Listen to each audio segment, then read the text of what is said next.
Құрметті тыңдармандар, біз сіздермен бүгін халықаралық сауда теориясын, оның ішінде импорт операцияларын қарастыратын боламыз, және импорт операцияларының тұтынушылар мен өндірушілердің әл-ауқатына қалай әсер ететіндігін қарастыратын боламыз. Алдарыңызда нарықтық тепе-теңдікті суреттейтін кемімелі сұраныс қисық сызығы және өспелі ұсыныс қисық сызығы белгіленген. Экономикалық қарым-қатынасқа, басқа елдермен экономикалық қарым-қатынасқа түспейтін жабық экономикалық жүйеде тепе-теңдік баға, price equilibrium, ішкі елдегі тұтынушылар мен өндірушілердің қарым-қатынасы негізінде қалыптасады. Белгілі бір тауар өндірісінде, егерде фирма басқа шетелдік фирмалармен салыстырғанда бәсекелестік артықшылыққа ие болмаған жағдайда, бұл фирма аталған тауарды қымбат өзіндік құнмен өндіреді және оны нарықта қымбат бағамен сатады.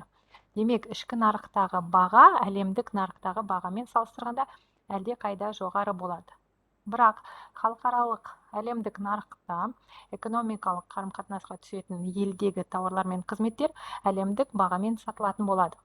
Әлемдік бағамен осы елдің фирмалары аз өнім көлемін ұсынуға дайын. Ұсыныс көлемін QS деп белгілейміз. Ағылшын тіліндегі quantity supply сөзінен қысқартылған әріптер.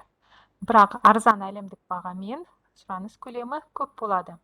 Біз оны ағылшын сөздері quantity supply сөзінен қысқартылғандағы QD әрпімен белгілейміз. Демек, осы артық сұраныс көлемін біз тауарларды импортқа әкелу арқылы, біз импорт операциялары арқылы қанағаттандырамыз. Импорт операцияларынан тұтынушы көбірек пайда табады ма, әлде өндірушілер көбірек пайда табады ма? Алдарыңыздағы графикте көріп отырғандарыңыздай, тұтынушылардың ұтыс зонасы өндірушілердің ұтыс зонасымен салыстырғанда әлде қайда көп. Егерде бастапқыда ішкі бағамен тұтынушылардың ұтысы A зонасына тең болған болса, өндірушілердің ұтысы B және C зоналарына тең болған болады. Импорттық операцияларды жүзеге асыратын импорттаушы елде тұтынушылардың артықшылығы, тұтынушылардың ұтысы A, B, D зонасына тең болады. Ал өндірушілердің ұтысы артықшылығы C зонасымен шектеледі.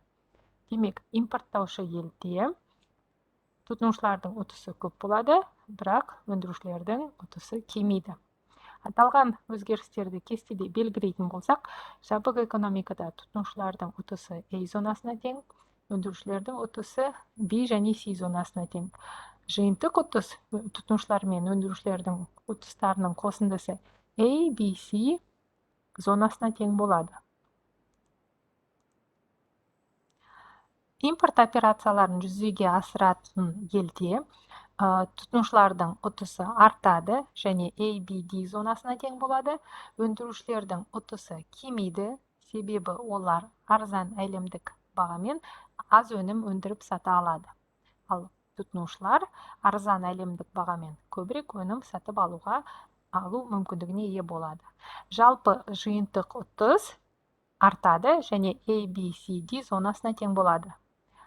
Импорт операцияларын жүзеге асырмайтын елдегі жиынтық ұтыспен салыстырғанда, импорт операцияларын жүзеге асыратын елдің жиынтық ұсынысы көбірек болады және ол D зонасына